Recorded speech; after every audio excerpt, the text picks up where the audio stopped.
Hey there, Sharon Horne-Ellstrom here. Welcome to the BU 365 Day Challenge to do one thing every day that improves us. Day 225 today. And my throat is very cloggy apparently.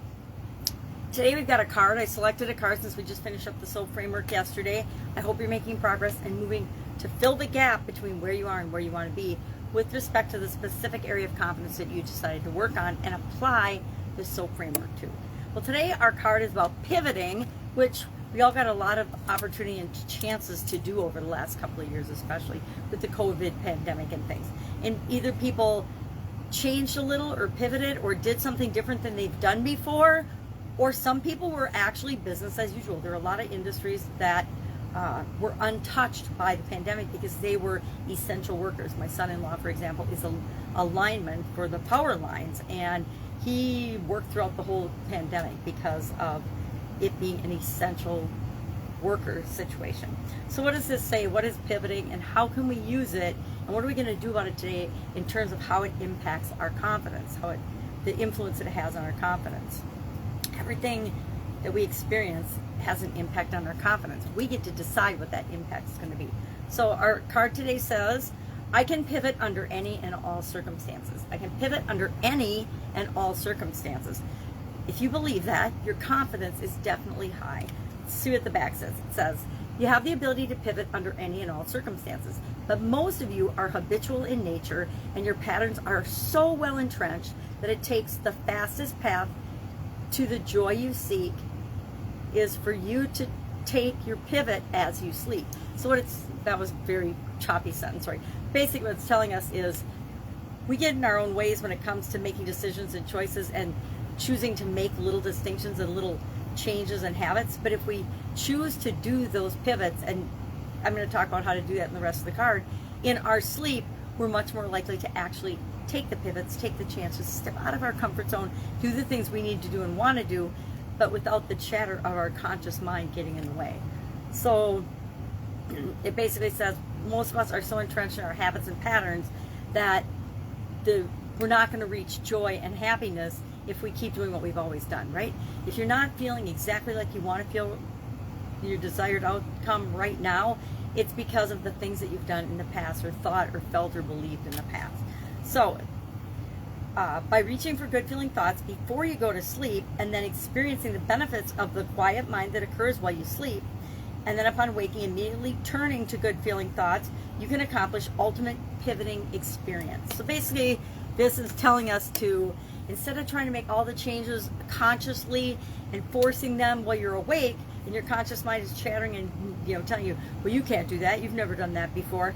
If you think about something that you want and a change or a pivot that you want to make at night before you go to bed, and then let your mind work on it while you're sleeping, it will appear the next day if you wake up and are in a positive frame of mind, or if you choose to think and look for signs that the pivot is working in your life.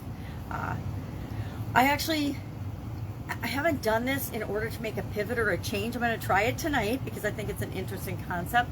But what I have used it for is if I have a problem that I'm working on or a situation that's challenging and I'm not sure how to deal with it, I will go to bed asking myself, what's the best way to deal with this situation? What's the best way to deal with a person, a place, a thing, something that's stressing me out?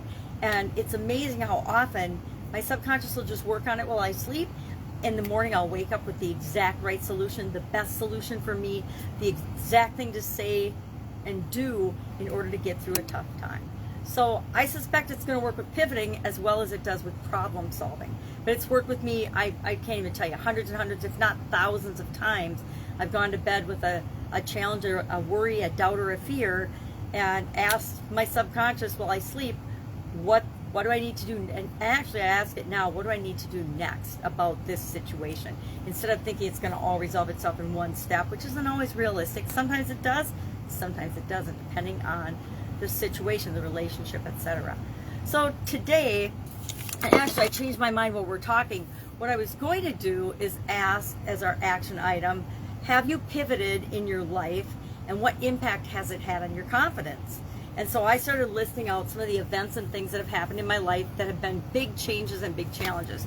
I lifted COVID first, because almost all of us can relate to the impact and changes of COVID. I put married and divorced, sudden cardiac arrest, illnesses. I've had lots of other illnesses, work and job or business related. Then as a mom, kids, a grandma. I'm actually watching my granddaughter sleep on the monitor right now while I do my videos today. And then school and education, because I went to different schools and education and learning, and then personal development. And I was just going to list a bunch of things and then say, is it an external thing or an internal thing? And how controllable is it? So I was going to do a little chart like that. I probably will still do that during the day, but then I'm going to try the pivoting while I sleep tonight for some area of confidence in my life and see how that makes me feel. And I guess I welcome you to do the same. Either or, either think about and notice today places where you've pivoted and changed and the impact that's had on your confidence. I actually find that every time I make a change, it increases my self-confidence. So if I can help you in any way, ask. Otherwise, have fun with this pivoting concept. Pivot just means change, right? I got to make a change. I got to make a pivot. But pivot became a really popular term during the pandemic. So, and pandemic and pivot both start with P, which is, I'm sure, why it caught on. All right, have an awesome day. Any questions, hit me up. Otherwise, I'll be with you tomorrow. Bye.